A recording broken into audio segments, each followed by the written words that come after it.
এখন একটা খুব সাধারণ প্রশ্ন মাথায় আসতে পারে, সমাজ কেন ব্যর্থতা বা দুর্বলতার সময়গুলোতে এত কঠোর বিচার করে? মানে যখন কেউ জীবনের সবচেয়ে কঠিন সময় পার করছে, একেবারে দেয়ালে পিঠ ঠেকে গেছে, তখন কিন্তু একটা গভীর একাকিত্ব ঘিরে ধরে। আর সত্যি বলতে কি, সমাজ অনেক সময় এই দুর্বলতাগুলো বুঝতে চায় না, উল্টো ব্যর্থতা নিয়ে রীতিমতো উপহাস করে। আজকের এই আলোচনায় ঠিক এই নির্মম বাস্তবতাটাকেই স্বীকার করে নেওয়া হয়েছে। দেখানো হয়েছে কিভাবে এই বিচার বা উপহাস একজন মানুষের লড়াইকে আরও বেশি কঠিন আর একাকী করে তোলে, বিশেষ করে তখন যখন পাশে দাঁড়ানোর মতো কেউ থাকে না। তবে ইতিহাস ঘাটলে কিন্তু একটা দারুণ স্বস্তিদায়ক ব্যাপার চোখে পড়ে। ইতিহাসের সবচেয়ে মহান আর সম্মানিত মানুষগুলোর কথা যদি আমরা ভাবি, তারা কেউ কিন্তু একদম আরামদায়ক কোনো জায়গা থেকে তাদের যাত্রা শুরু করেননি। আক্ষরিক অর্থেই তাদের সবাইকেই ঠিক একই রকমের ঘোর অন্ধকারের মধ্য দিয়ে যেতে হয়েছিল। তাদের জীবনেও একসময় ছিল শুধুই গভীর লড়াই, একাকিত্ব আর সীমাহীন কষ্ট। তাই চরম হতাশার এই মুহূর্তগুলো আসলে কোনো শেষ নয়, বরং বলা যায় এগুলো হলো অনেক বড় আর মহান কোনো গল্পের একদম শুরুর অধ্যায়। এই ব্যাপারটা আরও পরিষ্কারভাবে বোঝার জন্য এপিজে আব্দুল কালামের প্রথম জীবনের গল্পটা দেখা যেতে পারে। যাত্রাটা শুরু হয়েছিল কোথায়? একেবারে শৈশবের চরম দারিদ্র্য থেকে। এরপর টিকে থাকার জন্য খবরের কাগজ বিক্রি করার সেই বিখ্যাত সংগ্রাম। এই দীর্ঘ পথ চলায় কত যে অপমান আর অভাবের মুখোমুখি হতে হয়েছে তার কোনো ইয়ত্তা নেই। কিন্তু এখানকার সবচেয়ে গুরুত্বপূর্ণ পয়েন্টটা হলো, সেই অপমান গায়ে না মেখে সেখান থেকে অবিরাম চেষ্টার দিকে এগিয়ে যাওয়াটাই শেষ পর্যন্ত তাকে এক মহান মানুষে পরিণত করেছে। এটা একেবারে হাতে নাতে প্রমাণ করে যে দীর্ঘস্থায়ী আর বড় কোনো সাফল্যের আগে আসলে ঠিক এতটাই বিশাল একটা সংগ্রামের প্রয়োজন হয়। এখানকার এই তুলনাটা খেয়াল করলে রীতিমতো অবাক হতে হয়। একদিকে রয়েছে বর্তমান দুর্বলতা, মানে সমাজ এখন যেটা দেখতে পাচ্ছে, অবহেলা করছে আর ক্রমাগত বিচার করছে, কিন্তু অন্যদিকে রয়েছে অদেখা সম্ভাবনা।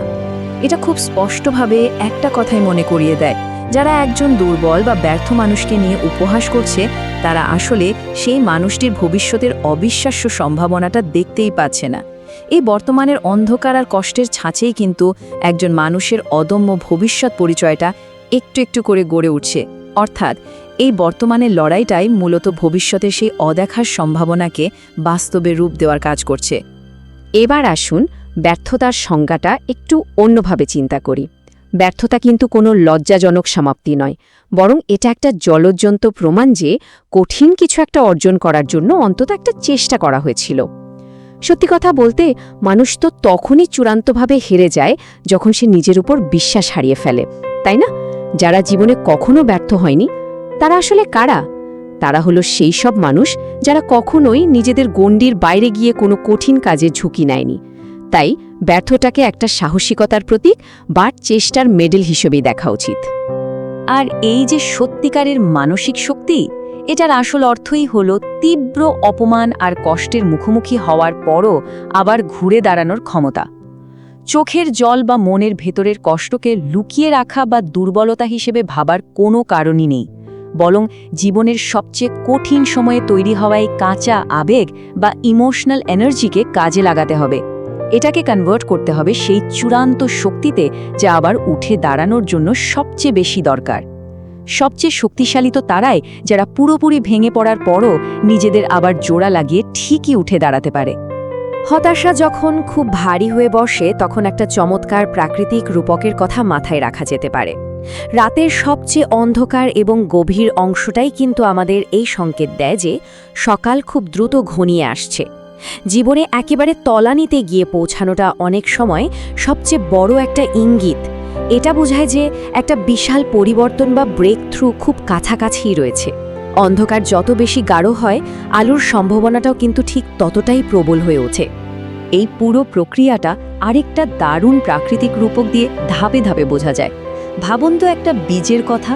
প্রথম ধাপে একটা বীজকে মাটি আর অন্ধকারের নিচে চাপা দেওয়া হয়, যা মূলত সমাজের অপমান সহ্য করা আর অবহেলিত হওয়ার বাস্তবতাকে তুলে ধরে। দ্বিতীয় ধাপ হল সেই মাটির ভেতরে সম্পূর্ণ একা পড়ে থাকা। কিন্তু তৃতীয় ধাপটা, সেটাই হলো এর চূড়ান্ত ফলাফল, একটি বিশাল এবং অটুট গাছে পরিণত হওয়া। এই যে শান্ত অন্ধকার একাকিত্ব, এটাকে কোনো শাস্তি হিসেবে দেখলে ভুল হবে, বরং এটা হলো বিশাল ব্যক্তিগত বৃদ্ধির জন্য প্রয়োজনীয় একটা গুপ্ত বা ইনকিউবেশন সময়। মাটি চাপা পড়া মানে শেষ হয়ে যাওয়া নয়, বরং এটা হলো বেড়ে ওঠার আসল প্রস্তুতি। একটু বৃহত্তর দৃষ্টিকোণ থেকে দেখলে একটা ব্যাপার পরিষ্কার হয়ে যায়, পৃথিবীর শেষ পর্যন্ত চূড়ান্ত সাফল্যটাকেই মনে আছে। ওই চূড়ায় পৌঁছাতে যে দীর্ঘ কষ্টের ইতিহাস আর একাকী সংগ্রাম করতে হয়েছে, তা হয়তো ইতিহাস খুব একটা মনে রাখে না। আর যেহেতু সাফল্যের এই যাত্রাপথটা স্বভাবতই ভীষণ একাকী, তাই কিভাবে একা নিজের পায়ে দাঁড়াতে হয় আর আত্মনির্ভরশীল হতে হয় তার শেখাটা একেবারে অপরিহার্য। বিশেষ করে যখন সাপোর্ট দেবার মতো বা বোঝার মতো আশেপাশে আর কেউ থাকে না, তখন নিজেকে নিজের সবচেয়ে বড় সমর্থক হিসেবে গড়ে তুলতে হয়। এই আলোচনার একেবারে শেষ পর্যায়ে এসে একটা সুগঠিত কর্ম পরিকল্পনা পাওয়া যায়।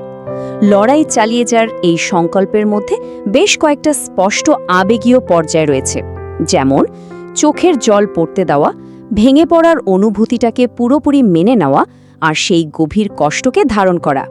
কিন্তু এখানকার সবচেয়ে গুরুত্বপূর্ণ বিষয়টা হলো কোনো অবস্থাতেই সামনের দিকে এগিয়ে যাওয়া থামানো যাবে না। এটা মূলত সেই ভেঙে পড়ার মুহূর্তগুলোর মাঝেও হতাশায় আত্মসমর্পণ না করে অবিচল থাকার একটা অত্যন্ত দৃঢ় আর অটুট সিদ্ধান্ত নেওয়ার কথাই বলছে। সবশেষে একটা ভীষণ শক্তিশালী উপলব্ধি দিয়ে আজকের এই আলোচনা শেষ করব। যে মানুষ চেষ্টা ছাড়ে না, তাকে হারানো যায় না।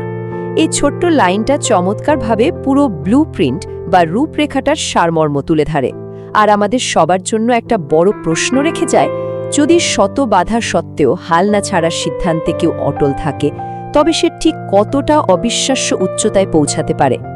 এই অদম্য মানসিকতাই হলো সেই চাবিকাঠি যা একাকিত্ব আর অন্ধকারকে এক চিরস্থায়ী বিজয়ে রূপান্তরিত করে।